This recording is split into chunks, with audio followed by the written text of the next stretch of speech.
দীর্ঘ 17 বছর বিরামহীনভাবে আন্দোলন করে গিয়েছেন আমাদের প্রান্তীয় নেত্রী দেশনেত্রী বেগম খালেদা জিয়া।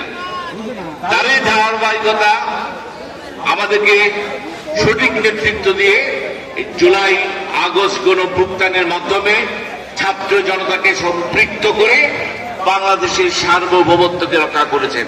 এতে কোনো সন্দেহ আছে?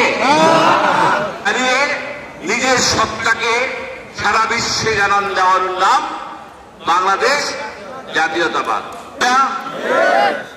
যদি আমরা শহীদ রাষ্ট্রপতি জিয়া রহমানের আদর্শকে বুকে ধারণ করি, এটাকে যে লালন করে আমাদের পর্যন্ত নিয়ে এসেছেন, প্রথমে আসলেন দেশনেত্রী বেগম খালেদা জিয়া এবং বর্তমানে যে আমাদের নেতা দেশনেত্রী বেগম খালেদা জিয়ার পাশাপাশি আমাদের প্রাণের স্পন্দন ভারপ্রাপ্ত চেয়ারম্যান তারেক রহমান।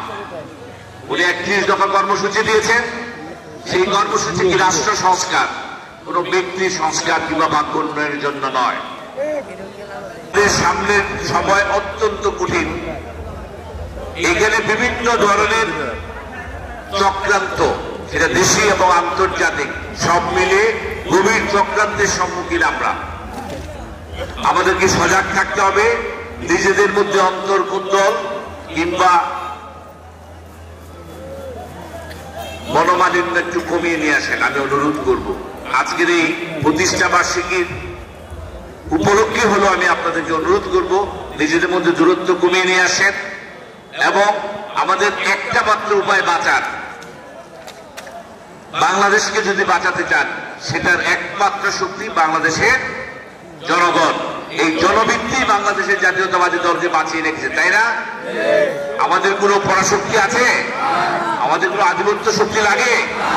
সুতরাং আমাদেরকে সামনে নির্বাচন হবে আশা করছি, সেই নির্বাচনের জন্য সর্বোচ্চ প্রস্তুতি নেন।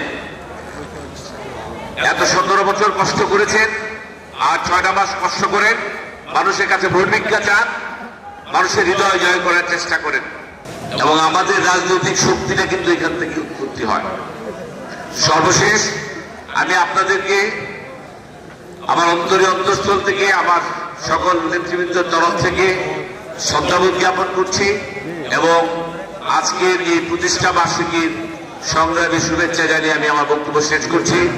বাংলাদেশ জিন্দাবাদ, বাংলাদেশ জাতীয়তাবাদী দল জিন্দাবাদ, শহীদ রাষ্ট্রপতি জিয়া রহমান অমর হোক, বেগম খালেদা জিয়া জিন্দাবাদ, ভারপ্রাপ্ত চেয়ারম্যান তারেক রহমান জিন্দাবাদ, আমার প্রিয় বাংলাদেশবাসী জিন্দাবাদ।